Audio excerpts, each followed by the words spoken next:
everyone, welcome to another episode of the Geek Buddies here on the Outlaw Nation Network. Thank you so much for taking the time to hit that play button on this YouTube video. And hey, if you're downloading us on the podcast feed, thank you so much for doing that as well, because you are about to have a good time for an hour on the Geek Buddies. Hey! And I have to say, this intro before the intro. I don't know about it. It's that teaser before the trailer. What are you talking about? That's how it works. Dun, dun, dun, dun, dun, dun. Then the studio comes up and then the trailer starts. That's how it works. In theaters everywhere, but on YouTube right now, certainly the Geek Buddies. This is going to be a fun one. I think all three of us, or at least two out of three of us, are struggling a little bit this morning. One of us is bright-eyed and bushy-tailed with some French toast in him. He is ready to go. But I am struggling a little bit because I've had a very busy day today as we record this. But I am John Rocha. I'm a writer, producer, and host here in town, and I run the Outlaw Nation YouTube channel as well. I am Michael Vogel. I'm a writer and producer of animated TV shows and movies, and a French toast aficionado. And this is Shannon McClung. I'm an animation writer and a television actor, where you may have seen me on Brooklyn Nine-Nine, The Goldbergs, and Silicon Valley. And I am one of two people that are struggling this morning because this is the morning after Cinco de Mayo. And just because we're in quarantine doesn't mean you can't celebrate.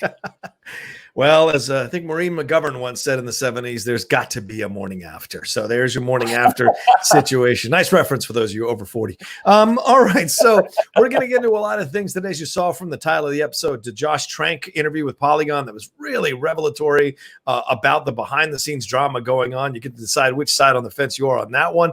Taika Waititi doing Star Wars, and of course the Space Force trailer that's coming. That's with the series that's coming soon at the end of May from Netflix. And our Space Force, and our big main story is going to be, and this is a fun one. We've been doing these kinds of evergreen topics over the last few years, for a few weeks rather, and that is few years. Yeah, feels like it. Feels like it's been a few years. It's only been one. It's going to be the top 3 iconic moments from the post Disney purchase of Star Wars. So top 3 Star Wars moments post the Disney purchase, which is around the latter half of 2012 to now. So the three of us are going to throw out our top 3 iconic moments, and we don't know which 3 we've chosen. So it'll be a surprise for all 3 of us as we reveal them to you all and to each other. And that is, of course, because in addition to Cinco de Mayo, which Shannon so eloquently celebrated last night, this is also the week of May the 4th. So may the force be with you, and we are celebrating all things Star Wars, along with the rest of the nerd world in this galaxy and many others. Yeah, do they have one for every number now? Is it May the 4th be with you?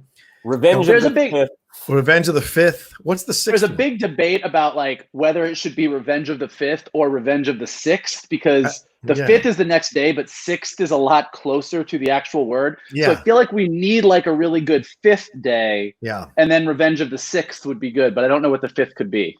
Based off of how I am feeling at the moment, I'm in the Revenge of the 6th camp. Yeah, I'm kind of in the Revenge of the 6th camp as well. May the 4th, Cinco de Mayo, Revenge of the 6th. That works. That makes sense. Could the 5th be the 5th Awakens, like the Force Awakens? Could that be the 5th? Oh, the 5th Awakens. And now you got to come up with something for the 3rd, because May 2nd, for all of the multi-brand nerds out there, is not a Star Wars holiday, but it is the anniversary of the Battle for Hogwarts, which took place on May 2nd in the world of Harry Potter. So you kind of got May the 2nd is the Battle of Hogwarts, 3rd is a prep, and then you've got as May the 4th be with you, the 5th Awakens, and Revenge of the 6th. Yeah, there we go. I really should have read those books. All right. Anyway, let's move on. Our first topic is the Josh Trank conversation. I'm going to lead this one. Right? Is that right? We scheduled that one, right? The Josh Trank thing first? Yeah. All right. Well, first of all, let's just bring this thing up, and that is, and as a kind of a lead into this, and that is that my man Nick Cage will be playing the Tiger King. That was originally going to be my story, but then the Josh Trank thing broke, and I was like, no, we got to go back to that to talk about that instead. And so that's going to be the thing. Josh Trank gave an interview to Polygon, a pretty extensive interview. The writer. We're just not even going to comment on that. Brilliant casting of Nick. Sure. Just real quick. All right, real quick. Crazy? Perfect casting? I'm in. I mean, I would have been in on any Tiger King anything, because I find the entire thing so oddly satisfying, but Yes. I'm just excited about it. I don't think you can't just throw in, by the way, Nick Cage is playing Tiger King on with the article. Okay. You gotta say something. Fair enough. Good point. Shannon, what's your feeling on it? Yeah. I mean, in terms of Tiger King scripted content, like Kate McKinnon's going to play him in one series, Nick Cage going to play him in another. I personally don't know what you can add to that story. In that we've seen, I feel like we've seen the craziest of the crazy, but who knows? Nick Cage as a gun-toting Tiger King with homosexual Tiger King as well. Homosexual Tiger King, not to be confused with the heterosexual Tiger King. Right. Listen, Sure. do you think if we get enough Tiger King scripted content from differing places, can we create like a Tiger King cinematic universe where it all crosses over a TKU? At some point? A TKU? Yeah. I'm down with TKU. that. I'm cool with a TKU. I get that T-shirt. Oh yeah, I mean, I like this idea. It's a scripted series. It's going to be like 8 episodes on CBS. And Imagine Entertainment, Grazer over there, Ryan Grazer, he's in charge of the overall show. The Carol Baskin one is completely different. That's based on a podcast series. So both of these shows are separate in their own way. In that the Kate McKinnon Carol Baskin thing is kind of a prequel where you're exploring Carol Baskin's life, and this Tiger King one is a little bit of a prequel too, because it's about how he became the Tiger King. So I'm curious to see, like, is Nick Cage going to slim down like crazy, or is this going to be one of those like interpretive films, like Anthony Hopkins as Richard Nixon? You're like, he doesn't look nothing like Nixon, but he's embodying Nixon. So maybe we're going to see that kind of weird version of the Tiger King as Nicolas Cage sees the Tiger King. But this is Nicolas Cage's first time on television, so that's exciting. And we'll see how this all plays out. Someone brought up in the chat this morning on Mornings with the Outlaw, they said, well, do you think with all the shutdowns and the delays that the taste for the Tiger King might disappear by the time these are actually done? I think there's a little bit of truth to that. I mean, I think that at the end of the day, if it's good, it's good. Like, I think that either one of these, the Kate McKinnon or the Nick Cage, like, if it's really good and it does give us something new, I think great. But there's definitely a solid chance with both of them that by the time they do get done, they get shot, they get filmed, they get edited, they get released, that like Tiger King mania, we might be a little bit past it. So it'll be interesting to see. Yeah, I absolutely think that's a possibility, to have Joe Exotic fatigue, especially as we come out of the quarantine and we're able to go back to the movies. If you choose to go back to the movies, I think people are going to be, there are going to be more options available outside of the home. Yeah, I think that's what we're really heading towards overall at some point here with the Tiger King stuff. Like, will we run out of juice by the time, or will there be another documentary? It's like Chicago, right? Roxy was all the talk until near the end. A woman killed her husband and Roxy was forgotten, just like Velma got forgotten for Roxy. So this could be another Tiger King series. Yeah. Kudos to you for just turning it into a musical theater analogy. Like, of all the things you could have used. And you just did it without even blinking an eye. You didn't go like, I'm going to go music theater here for a minute. You were like, let's talk Velma and Roxy. We all know Velma and Roxy. I feel like that's mainstream references that I can make on that one. So all that jazz. And all that jazz. But my main geek news item I want to talk about, because we're gonna have to hear more about the Nicolas Cage thing down the road for sure, is the Josh Trank interview he did with Polygon. This is one of the most in-depth, extensive articles you'll ever read from a news site or from a site interviewing a director that had a lot of drama in their production. Certainly what I found interesting about this whole situation, Matt Patches, by the way, the writer at Polygon who did this, and it's one of those long articles. It ain't one you can read while you're, sitting there for 2 minutes between shows. This is a long one. You got to consume so much in here. And he talks about, he presents, Matt Patches does, everything that was going on according to Josh Trank, everything that was going on according to the writer Slater that was involved in this thing. And he doesn't get quotes necessarily from the studio, but certainly tries to kind of look at it from the studio point of view as well. But this whole thing is, as someone might say, a whole mishpocha. There's a lot going on in here in this situation that was interesting to read and interesting to discover about Trank. Trank, who's not known for being a hold your lip kind of person, who tweeted out after Fantastic Four his thoughts about the whole situation, and this kind of fleshed it out. The issues with the writer, his own paranoia, the fact that his dog had died before this, him dealing with being famous after the Chronicle situation, and then also having other writers like Simon Kinberg come in and do the reshoots, and him having to stand and watch them do reshoots on his movie, and them only cursory, according to him, cursorily asking him if what they're doing is okay as they went along. We even heard about him sleeping with a gun under his bed because of the death threats when he cast Michael B. Jordan as Johnny Storm in the movie. So a lot was explored here. I go with you, Michael, first as an executive. What's your feeling when you read something like this? Is this a director who's just a bit off the reservation, or is this a director that kind of legitimately has some gripes here with the studio interference? Yes. Okay. No, it's actually, here's what I'll say. It could be both. Sure. Good point. It is a long read.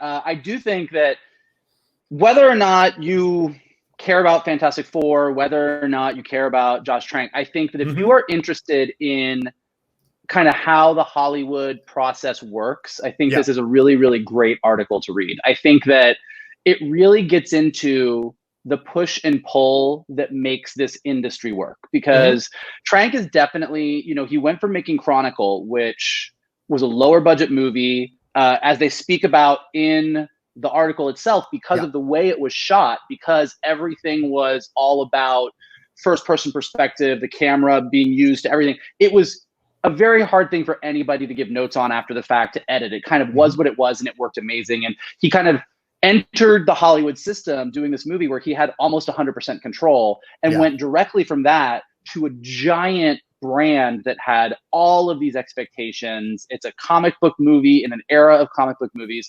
And he got tossed into a studio system that he wasn't really prepared for, because, and we talk about this all the time, movies work because there is a super creative team behind it that has a vision for what they want to have happen. But when you're working on a Marvel movie or a Star Wars movie or a DC movie, you also have a ton of people that are going to weigh in at every level. And the art of filmmaking and movie making in this era is being able to weather that. And this article really talks a lot about that to make it in the industry, particularly in the way the industry is right now, you have to be able to work with a large group of people, know when to double down on something, when to let something go. And it just sounds like, and by his own admission, it just sounds like Josh Trank was not in a place in his life, emotionally, in his career, where he was ready to understand where to let go on things and what to do. I mean, to hear about the process of him writing that script with the writer, Slater, they just weren't seeing eye to eye from the get-go. And he just couldn't get past like where he was at. So it just, to me, it's a very interesting article that really sheds a lot of light on how challenging it is to make a movie in this industry. And I don't think it's an article that says Josh Trank is a bad guy because he's this young kid who didn't want to let go of his vision. And I don't think the studio's bad for flipping out about not knowing what to do with this big franchise. It just shows how challenging it really, really is, and how it's amazing that any of these movies get made the way that they do. Yeah, and shout out to Jeremy Slater. That's the writer we're referencing on the film. Want to make sure we get that in there. Shannon, your thoughts on this? So much was thrown out by Josh Trank in this. Thoughts overall? Thoughts? What stood out to you? Well, the things that really stood out to me, because I didn't know anything about his background and how he grew up in Los Angeles, and and just basically how he attached himself to movies a long time ago, and the hustling that he actually did at the beginning to get into a position where he was able, like he got a really lucky break when he had this idea for Chronicle that he and some other writers, or one writer, were able to work out. Seth Rogen gave a really interesting interview many years ago because he was talking about the way to the way to be able to make your movie in the studio system is to keep it under a certain budget. Like if you keep it under this number, they're pretty much just going to let you do what you want to do. I think he was referring to Pineapple Express at the time. And then after that, he went and did the Green Hornet, which, had a lot more eyes on it. Yeah. And he's like, it taught me a valuable lesson. Don't make big movies. He's like, if you're that attached to your vision, you need to make a smaller movie, because that's the way to retain most of the control. You read how, one, it sounds like Josh Trank doesn't really like superhero movies, or superhero movies that were playing very well at the times. I think it was Jeremy Slater in the article who said, like, they watched Avengers and he's like, we have to do that. Yeah. And Josh Trank had no interest in doing that. Right. And, in Hollywood, nobody wants you until they want you. And when Fox saw what he did with Chronicle, and they're like, sure, Fantastic Four, what do you got? And this was a franchise that they had two swings at with the Tim Story films, and they weren't bombs by any means. Like, they made money, but there was a creative void with those movies that they just didn't really satisfy the general movie going public, and they didn't satisfy the fans either. It's like, hey, they tried to do what Marvel successfully did with Thor, with Taika Waititi. They're like, throw us something different, throw something else out there. And the further they got down the road, the more they realized it wasn't going to work.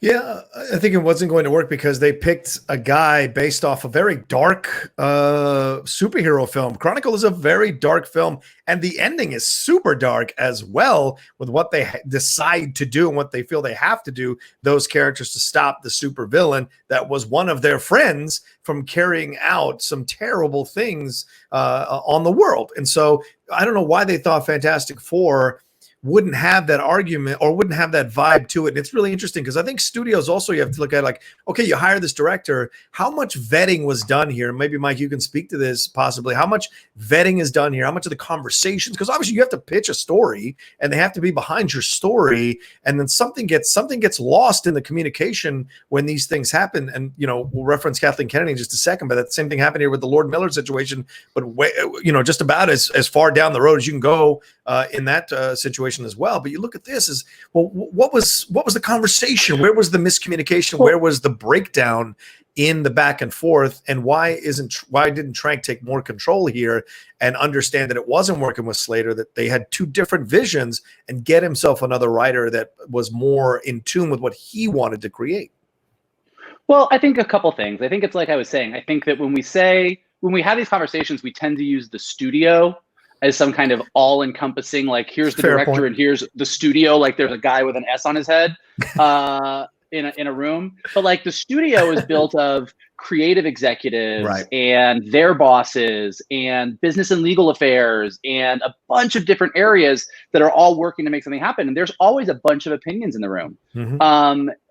Casting has an opinion. The creative execs have an opinion. If you are working through a production pod, and those producers and those executives have opinions. I mean, you get on calls and you'll have like 10 different people saying 10 different things about what Fantastic Four would be. And with Fantastic Four in particular, nobody knew how to make it work. They had done the lighter, silly stuff. And so, kind of to your point, like, look, Chronicle comes out, and here's what the studio saw. They saw a movie that was made for very little money, that all of the nerds who they were trying to court to come to their movies, went to go see this thing and flipped out about it. Yeah, said, this is a great superhero movie. Yeah. And so, darkness and tone and everything else aside, they went, this guy's got a thing. And Hollywood always wants to find that new voice, or that person who's been doing things for a while on the outskirts who they want to bring in. Like, and when it works, when it's a James Gunn, when it's a Taika Waititi, it works. You do something like, or Ryan Coogler,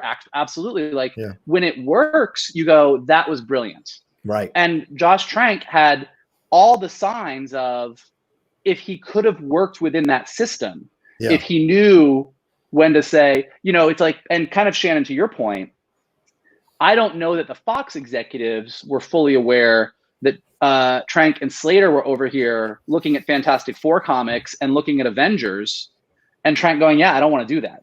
Right. And had they been in that room, there probably would have been that's what we want. Yeah. Yeah. But even Slater says in this article, when he's that Trank, because of where he was at, was very Slater didn't talk to the studio didn't talk to Slater. Trank managed all of that communication.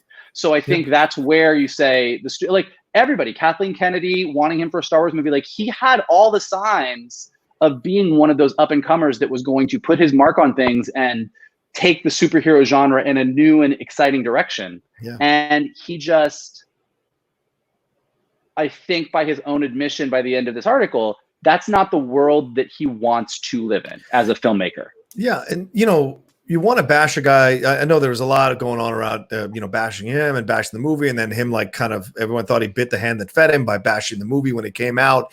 And then, of course, we see in the article, he pulls himself out of the Star Wars situation after having that conversation with Kathleen, because he sensed, at least the article says, he sensed that he was going to be fired. So, you know, if he still was cognizant enough and PR aware enough to be like, well, I'll leave, right? It's like that girl or that guy that you can sense is going to break up with you. You just do the preemptive breakup so you can somehow save face, which of course never works, but you can somehow save face. But if you care for that person more than they care for you, guess what? You're still going to feel the pain of the loss of that person. So it's that kind of situation. He was trying to save face by leaving the situation, but in the end, he was going to be fired anyway. And the stigma still came along with him. But I find this fascinating because he's doing this film Capone with Tom Hardy. And it's about Capone at the end of his life in prison, going crazy from gonorrhea. And people think that he has. It'll drive you crazy. Oh, okay. The big G. I don't. Okay. It apparently has $2 million supposedly somewhere that he's buried, and everyone's trying to find out where it is because they know he's going to die. And then other people are saying that it's not true. There's no $2 million. He's crazy. So the film seems to be focusing on whether he's telling the truth or not. And it almost feels like these films are reflections of Josh Trank. You know, I mean, he said in Fantastic Four, he wanted to write a film that felt like I felt, which was climbing out of hell. That's interesting. So maybe in this film, this Tom Hardy film is this film of him, like maybe his talent is the $2 million and people are questioning whether he still has it. And other people are saying he does have it. He just doesn't want to show anybody yet. So there's a weird kind of connections you can make to directors and how certain pieces speak to them and why they choose to direct it. And it seems to be reflected from Chronicle on into Josh Trank. I find him a fascinating cat. I like honest people in Hollywood. It's rare to find, but that doesn't mean his version of the story is necessarily the true version of the story. It's just his version of the story. Well, and it also doesn't mean like he's a likable guy. Right. Fair point. You read some of this. I mean, it's interesting that like the Capone thing that you brought up, you read some of the things at the beginning. It's like, yeah you might be a genius, a misunderstood genius. You also sound like a little bit of an asshole. True. Very true. To be fair, most misunderstood geniuses are kind of assholes. Yeah, true. But then you get to the Capone part where because his movie is the little cog to the big cog that is Tom Hardy's career. Yeah, it's the one that's going to get moved around, and you hear about some of these last minute changes, and your heart does go out for the guy. It's just like, God, you just want to do your job, and you're being prevented from doing that by things that are completely out of your control. Yeah. I want to say two things just really quick because I know we got to move on to the other stuff. But one of the things I really liked about this article that I think is a really good lesson for everybody, because we all get wrapped up in every decision we make career-wise. Is this right? Is this wrong? Am I gonna end up at Trader Joe's? Am I gonna win an Oscar? Like, it's all over the place every day, especially when you're stuck at home in quarantine and just living with yourself. Right. And to read an article about somebody who kind of got it worse than, I mean, it was so bad. Yeah. I mean, he is blamed for both tanking Fantastic Four as a director and shitting all over it the day it came. I mean, it just like, it couldn't get worse than that. And so this whole article about him kind of coming through that and coming out the other side in a way is really inspirational. Yeah. And the other thing, as a executive, we talked about this all the time when I was there. And even as a writer on the other side, you talk about this because, it's true that they say all the time that when hiring somebody, whether it be a director, a writer, a showrunner, anything, you want someone who is, there's three things: talented, on time, and pleasant, like you like them. And if you can get two of those three things, you're good. Like, if you're two of those three, like if you're like you're not the best writer, but you're on time and everyone really likes you, you'll work. If you're amazingly talented and people like you, but you turn shit in late, cool. But like, it's with him, it was like, he's clearly amazingly talented. You look at Chronicle, you look at something like he's clearly amazingly talented, but the other two pieces didn't seem to be there so much. Yeah. And that was the issue. Does Shannon have 2 out of 3 or 1 out of 3? What's Shannon's? But Shannon is 3 out of 3 all day long, baby. Oh, geez. All right. That's good. Yeah, I'm 5. That's right. All right, let's move on to our next story. I think it's the Space Force story. Is that correct, Shannon? Yeah, the trailer. So this series was announced sort of in the immediate aftermath of our president announcing that there was going to be a 5th arm of the or a 5th branch of the armed services that was going to be Space Force, and automatically the comedians jumped on it right away. It was just, I mean, it was very low hanging fruits. But now the trailers come out. It comes from Greg Daniels, who created The Office, who was part of creating Parks and Rec, King of the Hill, with Steve Carell. And the first trailer comes out, and they are leaning into, because we didn't know what it was going to be. Like, is it going to be a show about a military group already in space? Like, what is it? And it's like, oh no, this is about the creation of this, and they're leaning into sort of the ridiculousness of, okay, we have to create another branch of the armed services and you get to be in charge of it. You have a ton of very talented, very, very funny people involved. Just the fact that Greg Daniels and I was going to say Michael Scott, Steve Carell are reuniting for this. It certainly seems like it's going to be a funny series. What do you guys think? Yeah, go ahead, Mike. Yeah.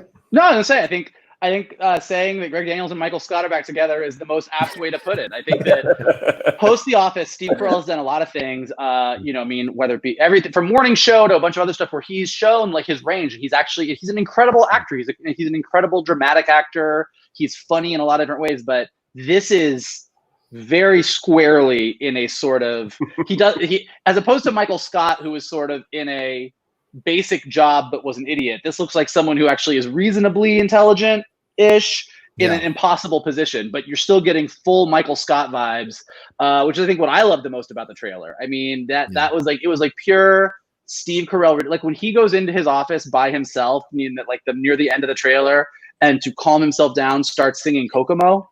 Like I was like, I'm in. Like I'm gonna watch this show. It's great. Yeah, I think if this had been another actor, I'd have found this a little bit cheesy. But because it's Carell, I think what you said is correct, Mike. You've got a guy who's established himself as a dramatic and comedic actor successfully. From like Little Miss Sunshine on, he's shown an ability to hang with dramatic stuff or comedy stuff and everything in between. So to see him kind of grab this mantle and take it, it does feel like Michael Scott combined with his Evan Almighty character in this situation. That's what it feels like to me as I was watching it. And I know those beats from Carell, but I don't care because it's Carell. I'm going to have a good time watching it. And I like the fact that they fleshed this out. Yes, it could have been done for a one joke gag for like a multiple episodes, but they give him a daughter. They give him a family life. They give him a military life. They give him, is there nefarious things going on? I think one of my favorite shots is right at the end. Another astronaut carrying another astronaut under the title is just brilliant. That shows you that there's going to be a lot of convoluted, crazy stuff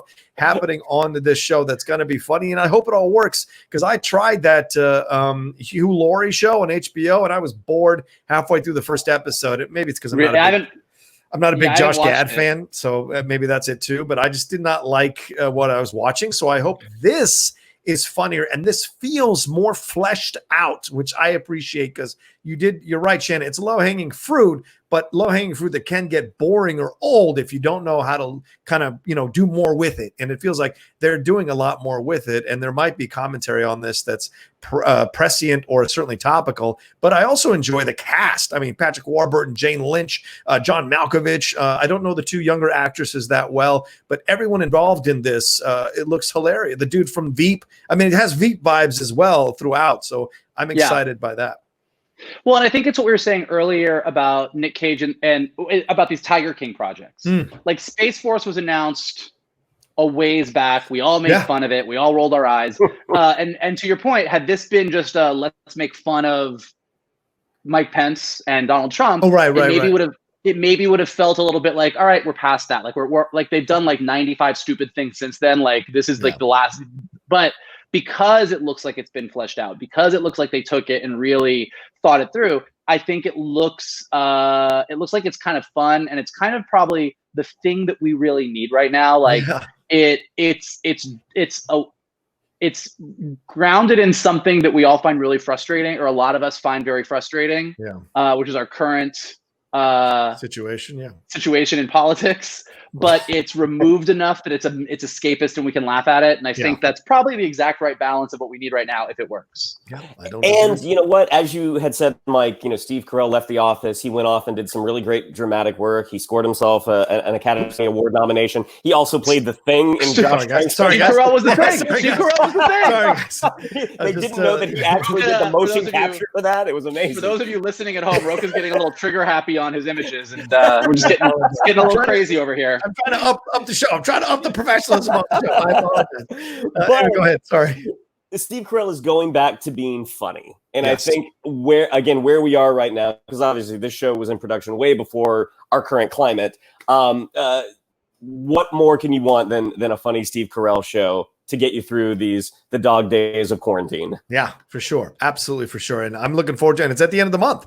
So May 29th on Netflix. Maybe I'll kind of rattle my Netflix cages, my contacts there, and see if I can get these episodes early, and then the three of us can review them for the Geek Buddies. That'd be kind of fun. So maybe we're going to rattle the cage. Rattle his cage. What are the drugs? Where are the drugs? Yeah, Space Force to me. I love it. All right, let's move on to our last story before we jump into our main topic here. Michael, please. Yeah, well, this is sort of a little appetizer towards our main topic. But on May the 4th, a very big day for Star Wars fans. What's great? Star Wars, Lucasfilm, Disney, being the giant commercial machine that they are, they've all very much embraced May the 4th. So we got a lot of goodness. Rise of Skywalker is available on Disney Plus for anybody who chooses to watch that again, if that's the kind of torture you're into. But also the final episode of Clone Wars, the Disney Gallery, the first part of an 8-part special with a behind-the-scenes look on Mandalorian.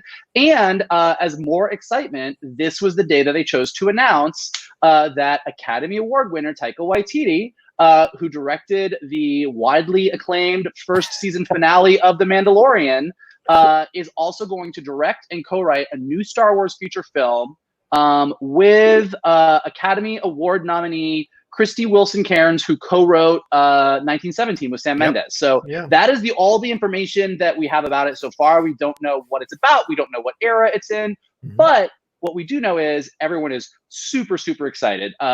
We have been talking about this for a while. By far, we are not the only ones that put these pieces together. But looking at that Mandalorian team, looking at, is it Deborah Chow? Deborah Chow. Yeah. Deborah Chow, yeah. It's looking at like the episodes that Deborah Chow directed as she's moving on to do the Obi-Wan series, looking at Taika Waititi, Favreau, Dave Filoni, looking at this team, a lot of us were very excited about this. Taika's episode of Mandalorian, like he stuck the landing so well. We're like, this is what Star Wars should be. So it's not necessarily surprising that they're going down this road, but it is very exciting. And it's very, it confirms everyone's hopes and wishes that Star Wars is moving in a really positive direction. Yeah, it's really funny as we kind of move past this trilogy, which, I wonder if overall, people said, they didn't have the plan. They didn't have a plan for the trilogy. Yeah, that could be true, but maybe their plan was true. Okay, fair. It's true. Okay, fair. But I mean, maybe they were thinking long term, like, let's just do this trilogy, kind of satisfy all the old fans, but we really want to bring in new voices, new approaches, new tastes to the Star Wars universe. And look, Favreau got a lot of crap when he was announced as the guy with Mandalorian. He said, another white male.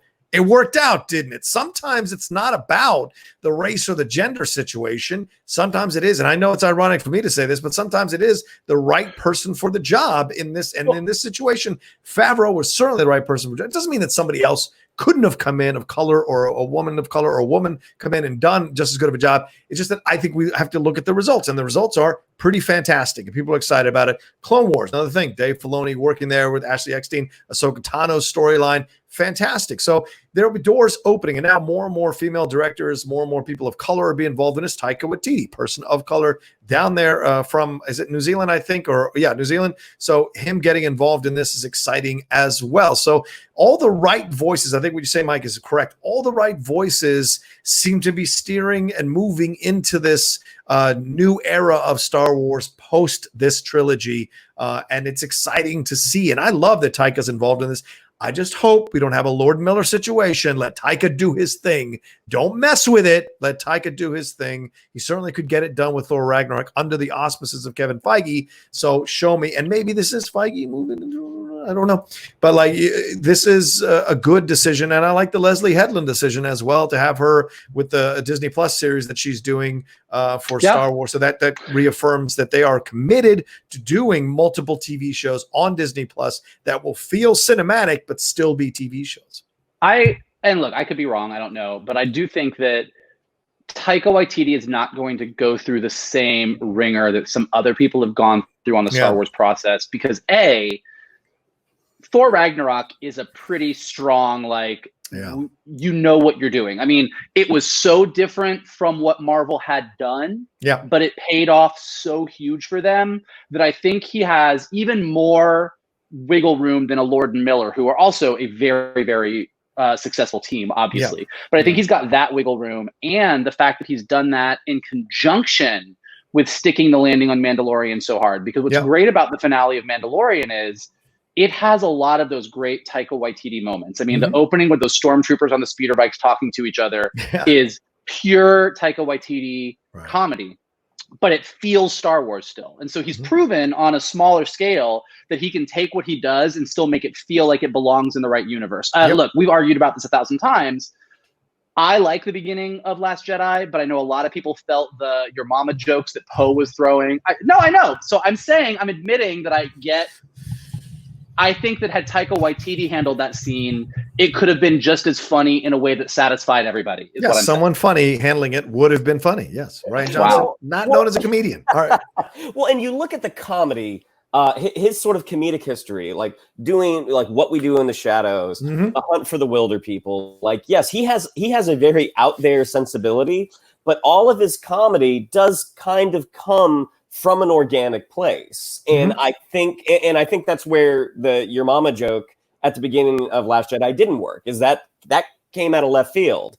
Whereas the stormtrooper conversation, we certainly didn't expect it. Yeah, true. But it worked for what it was. And it's going to be really interesting to see sort of the contrasting styles of his storytelling with the screenwriter of 1917.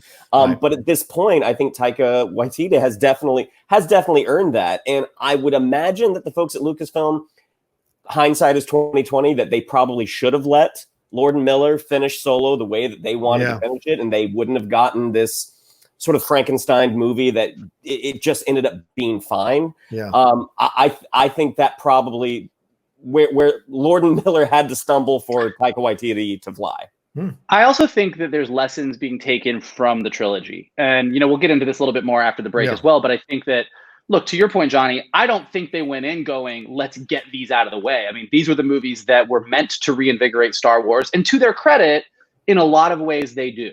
Yeah. I think that in hindsight being 2020, this trilogy will go back. We will look at it and go, they did what they needed to do in making Star Wars part of the zeitgeist again in a way that it hadn't been in a very long time. But the stories that came subsequent to them, there's probably a little bit more freedom. You're not bogged down with how do you handle Han, Leia, Luke, like whatever anybody is doing from this point forward, whether it's the Old Republic or the High Republic or what happens post the First Order, whatever it is, I think there's a little bit more freedom to take some chances now. Yeah. And, this is so interesting to me because they don't know they haven't announced what they're going to do, but wouldn't it be funny if they do? I mean, there's been a movement for this, make Solo 2 happen. You might take a second look at Solo if it's Taika Waititi doing it. I mean, I think that I would be surprised if they go right with that route, but I don't necessarily rule it out. I kind of think, and this is getting definitely into what we'll talk about after the break, but I think the most interesting thing to most people about Solo was Darth Maul running the crime syndicate at the end. Like, if there's Right. anything that I care about seeing Crimson Dawn, post Solo, is less about how does Solo get from there to sitting in a cantina in Mos Eisley when Luke and Ben show up, Right. and more like I want to see more about Maul and what happened to him between where he's at in Solo and where he appears in Star Wars Rebels. Yeah, good point. Well, we'll I see. think that could easily be a Disney Plus series. Yeah, we'll see. It's exciting anyway. All around, it's exciting, and I guess just to clarify, I don't mean that they were getting through the trilogy to get through. I mean, like, I think they had to retire the old actors and the old characters so there was space to, so to speak. So there's space for more characters and actors to come into the Star Wars universe and flesh it out even more. All right, that's it. That's what I think. All right, cool. So that's our discussion on those geek items. Let's take a quick break before we jump into our main topic, and we'll be right back right after this.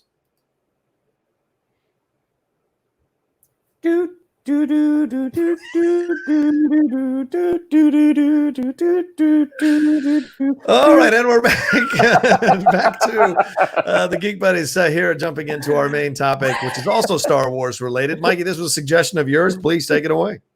Yeah, well, we talk, as we were before the break, we talk a lot about Star Wars. It's in the world we live in. It's 90% of what we're talking about is usually Marvel, DC, or Star Wars based, and I think we're all fine with that. Sorry, JG, but yes, go ahead. But one of the things that we talked a lot about, we knew that we wanted to talk Star Wars this week, and obviously we all have a lot of love for the original trilogy, and obviously there are a lot of people that love the prequels. There's a lot of people that dislike the prequels. Clone Wars, there's a lot of love for that stuff. But from the moment that Disney purchased Lucasfilm on October 30th in 2012, from that point on, there's been lots of questions about what would happen to Star Wars, where it was going to go. There's a lot of people that feel like Disney is, kind of drenching the market with Star Wars to the point that it's not going to be fun and exciting anymore. But they've done a lot, not just the new trilogy, but with Clone Wars Season 7, with Star Wars Rebels, with Star Wars Resistance, with the comic books, with the new novels that have come out post this era that are now considered canon, with Mandalorian on Disney Plus. Yeah. There's been so many things that they have done that we thought it would be a fun idea to kind of take a look at the post-Disney world of Star Wars and pick some of the most iconic moments in the things that we think they really are doing right. Mm-hmm. Okay, who would like to go first? You know what? I'll start with mine. Okay. And this is a movie that became the first sort of disappointment for Star Wars, not just post-Disney, but across the whole spectrum. But Solo. Solo was a movie that I was really, really excited to see. Big fan of Lord and Miller from Cloudy with a Chance of Meatballs and 21 Jump Street. As we all know, it didn't work out. They were replaced, and most of their film was reshot. So we don't know how much actually made it in. But there is a moment as they are fleeing the spice mines where Han has to get behind the controls of the Millennium Falcon. Yeah. And then Chewie joins him.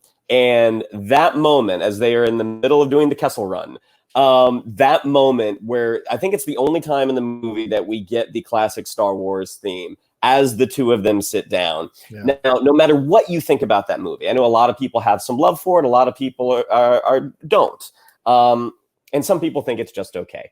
Whatever you think about that movie, whatever you think about those performances, that moment for me was pure Star Wars. I mean, I can turn that.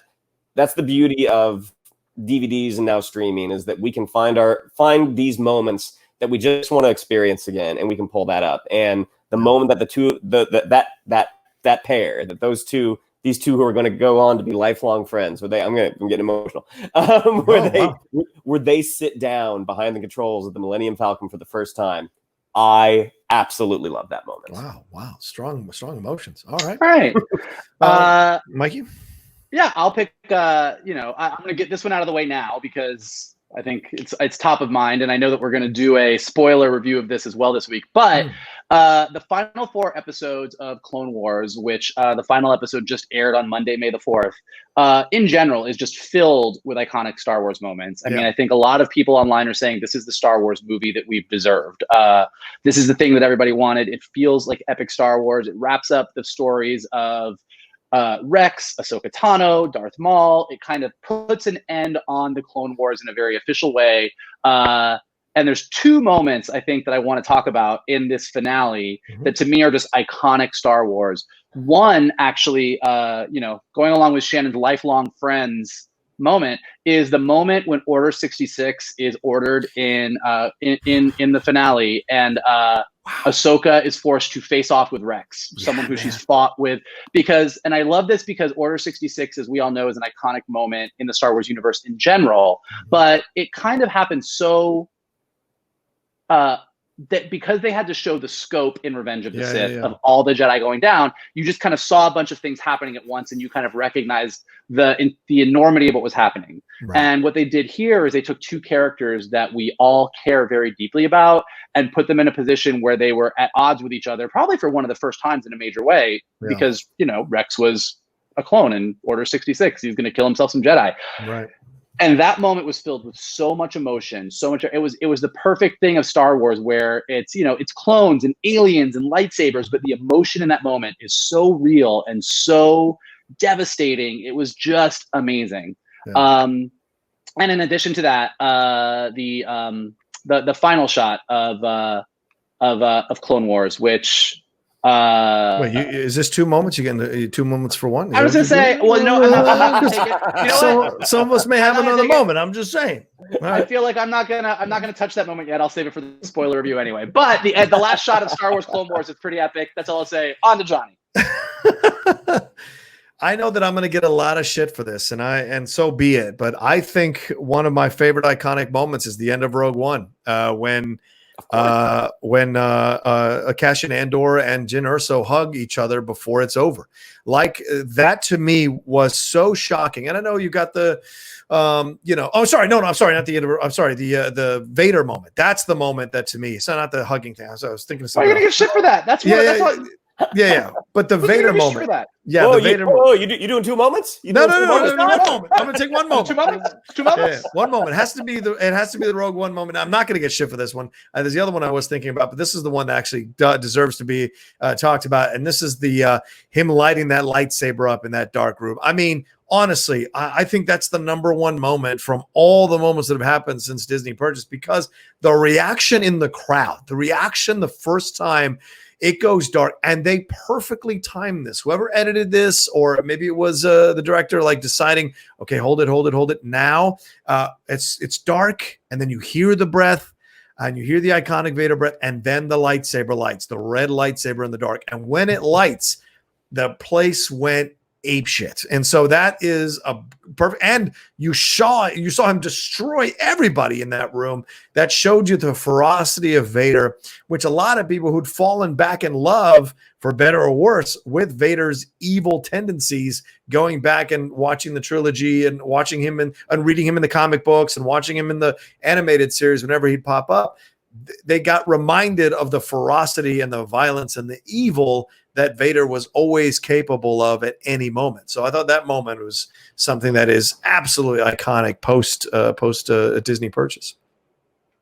Next. Right. So are we doing 3 or are we doing 2? 3 each. I think 3 each. Well, just keep going until we're done. Okay. All right. So that means 7 moments from Rebels for Mikey. And go ahead, yeah. I got a list of 35 moments. So I am going to switch over to Rebels. Okay. And at the conclusion of the first season, where Ezra has constructed his sort of makeshift lightsaber, like dual blaster lightsaber, and when Kanan gets a hold of it and he ends up taking on the Inquisitor, and you see him running at the Inquisitor, firing blasts, and as he gets there, he then ignites the lightsaber, and you see the moment of Ezra going like, "Huh, why didn't I think of that? That's a really good move." One of the great things that Rebels was able to do was to open up a corner of characters that we'd never met and make them so incredibly endearing that one of them has bled into the DNA of Rogue One with just sort of a call out that we see the ghost in the end of Rise of Skywalker. Yeah. I think the Rebels series shows you that there's still plenty of life in Star Wars when you get away from your main cast. Yeah.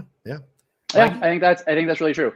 I think I have so many, and there's so many things I want to talk about, but I think one of the moments where Star Wars in very recent memory has won really big, there's a lot of great moments in The Mandalorian, but I think just the end of the first episode, the reveal of the child, or as we all like to call him, Baby Yoda. Baby Yoda. Baby Yoda represents the best of what Star Wars is and needs to be, which is it cashed in on something that there's a lot of nostalgia for, which is Yoda, what he is, what his speech is. I mean, Yoda is an iconic part of Star Wars, but we don't know the child story. We don't know where he came from. We don't know what he's about. And whatever the remnants of the Empire want him for, whatever his journey is going to be into season 2, there's something new and fresh about him. It's taking something that we love and not just repackaging it. It's not taking a Death Star and making it a bigger Death Star and calling it Star Killer Base.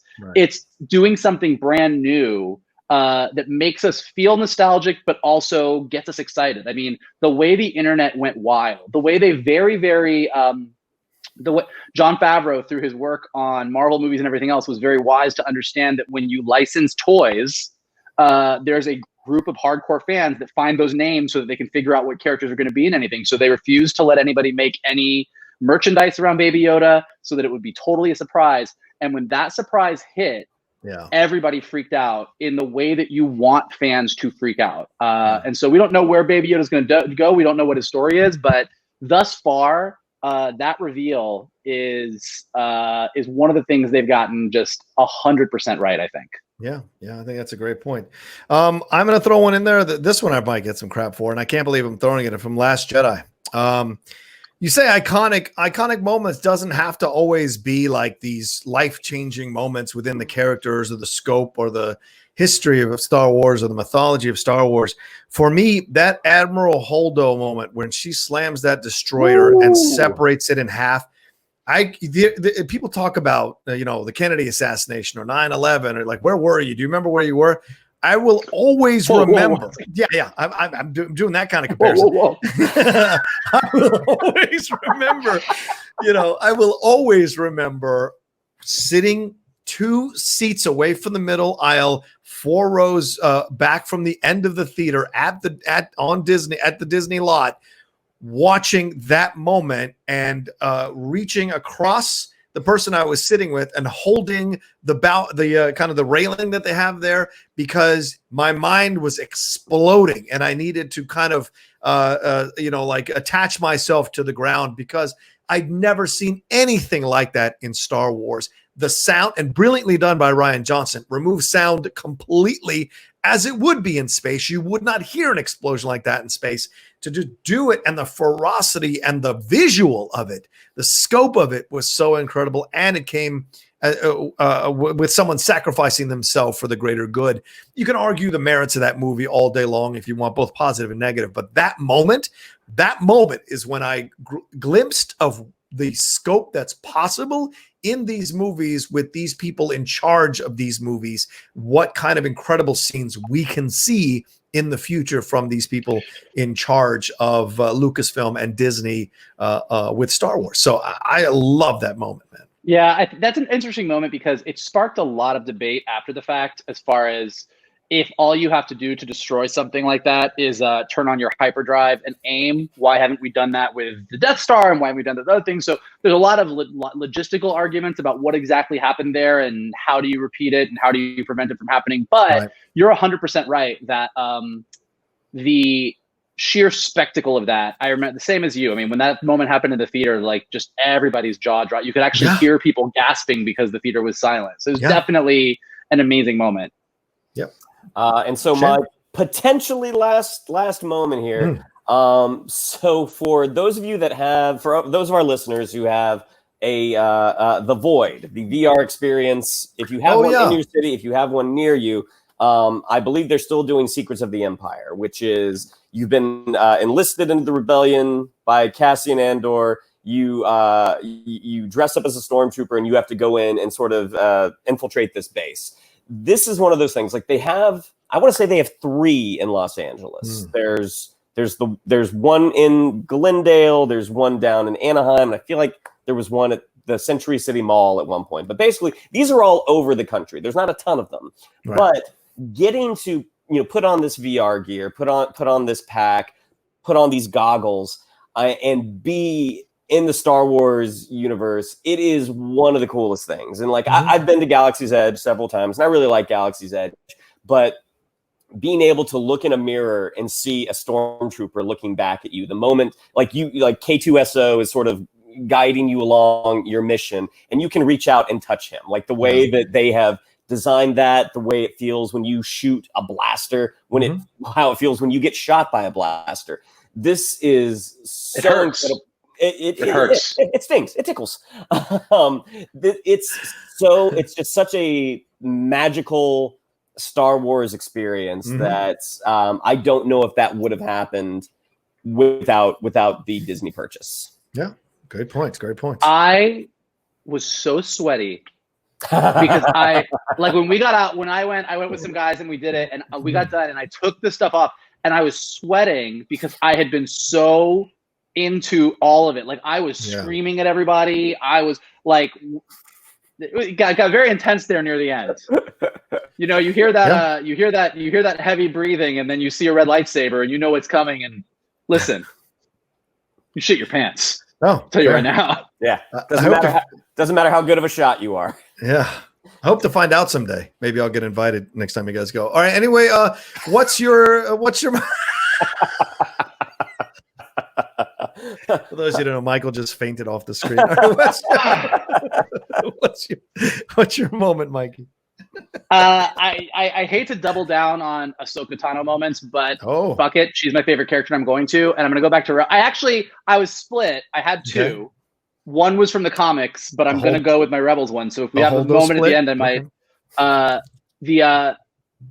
I think that the moment in the season 2 finale of Rebels, Shannon covered the season 1 finale. In the season 2 finale of Rebels, where Ahsoka Tano faces Anakin Skywalker. I mean, it's Darth Vader, but like, I mean, it's the moment that she fully realizes that her master and Darth Vader are one and the same, like 100%. There was some, she suspected it before, but that moment where they face each other, and Vader says, you know, that they don't have to be enemies, that the Emperor will be cool with her, and that she stands up to him. It's kind of like the Rex Ahsoka moment I was talking about earlier. I mean, I think what they've done with Ahsoka Tano is so amazing, and I've said this before, and I will probably say this. I think Ahsoka Tano is the Rey that they wish they had. I like Rey. I think Daisy Ridley's amazing. I very much like Rey, despite my misgivings about Rise of Skywalker. But I think in Ahsoka Tano, they have the Star Wars heroine that they really, really wanted. Her backstory is great. Everything about her arc in Clone Wars is great. And then Rebels really has this moment that I just don't think there's a more powerful moment. I mean, and I'm even including like Luke facing his dad at the end of Jedi, which is, you know, for a generation of kids watching those movies, was the penultimate, oh my God, they're facing off. Something about Ahsoka facing Anakin hits me way, way harder. Yeah. It's just me, but I love it. It's a pure Star Wars moment.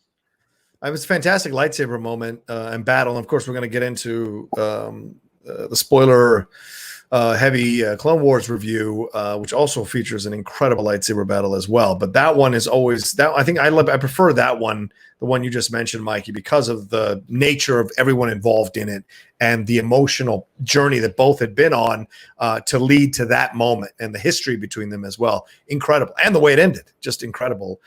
Kind of wondering what was going to happen.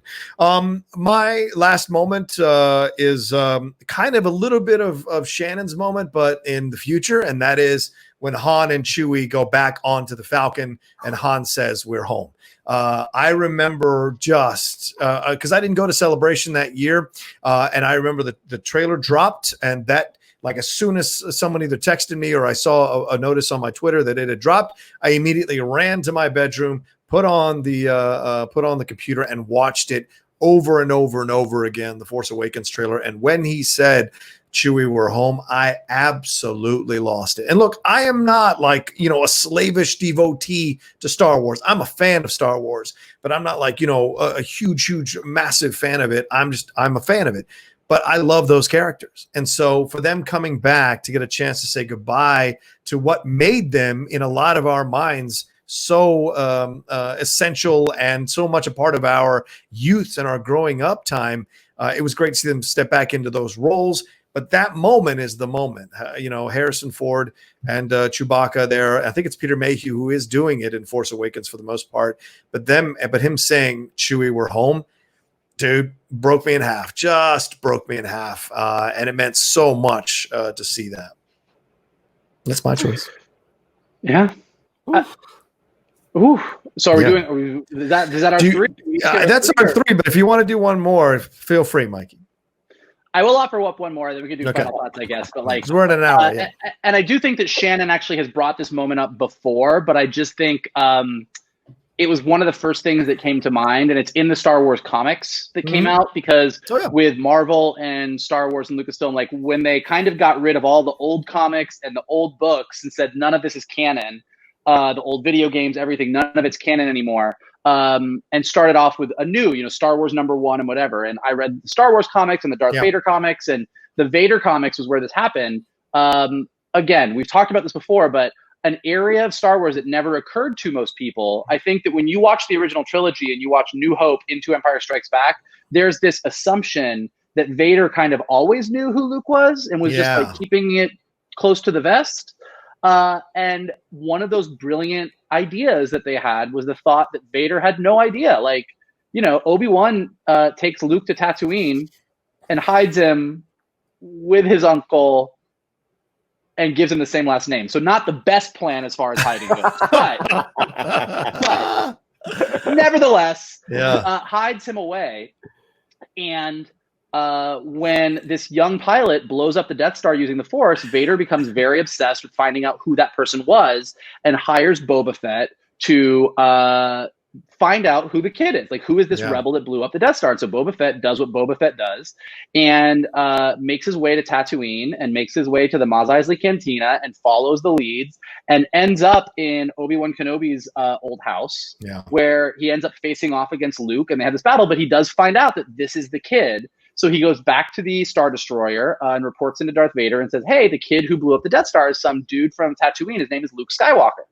And kind of takes off, and Darth Vader just kind of stands there, and he's on he's on this Imperial Star Destroyer. He's looking at his face, and he clenches his fist, and all the glass around him shatters. Yeah. And it is such a powerful moment because Darth Vader is such a great character. And look, Shannon and I were talking about this. I don't have a love for the prequels like some people do. Like, I do think that they are kind of pretty awful movies in a lot of ways. And I think Hayden Christensen's performance is not endearing anyone to Anakin. But the experience of watching the Clone Wars has kind of made me fall in love with Anakin. Yeah, of course. Which was, I think, the point. Yeah. Yeah. So watching the Clone Wars and that being my Anakin and that Anakin becoming Darth Vader, that's why when Ahsoka has to face off with him in Rebels, or when he finds out that that Luke is really his son in the comics, that the push and pull of the good inside Vader and the struggle that he has come to life for me in a way that it never did when I was younger. And when those moments hit, they hit great. And I remember reading that comic and Vader just like clenching that fist when he realizes who it was that blew up the Death Star. It to me is like a top 10 Star Wars moment, hands down, of all time. Yeah, I would agree with that because, I mean, he was told his wife and his kids are dead, and in that moment, exactly.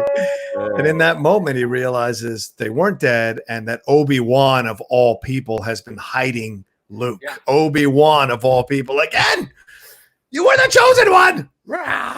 All of that gets factored into it, which I love. That happens. What happens when you don't have the high ground. That's right. Yeah. And there's a lot of lava. All right. Well, there we go. That's our episode of the Geek Buddies for this week. Thank you all so much for joining us. It means so much when you hit play on YouTube or download the episode on the Geek Buddies podcast feed. Let's go around the table and do our thing, Shannon. Yeah, if you'd like to follow us on social media, on Twitter, it's @geek_buddies, on Instagram @the_geek_buddies. If you'd like to follow me on social media, on Twitter, it's @Shannon_McClung, on Instagram @Shannon the Geek Buddy. If you'd like to follow Mr. Vogel, it's @MK2. And if you'd like to follow Mr. Rocha, it's @The Rocha Says. That's right. You can follow him right there below. Mikey? Close your eyes. Oh, reach out. Yeah. Sorry about that. Go ahead. Feel the geek energies around you, flowing around you, connecting the universe. Oh my. Search your feelings. You know you want to subscribe below. You know you want to leave comments. You know that if you are listening to us on Anchor or Spotify or iTunes or wherever you listen to podcasts, you can leave a comment. You can leave some stars. You can retweet us. You can post us on Facebook. You can tell your friends that these are the geeks you're looking for. Oh, that's what we would like you to do.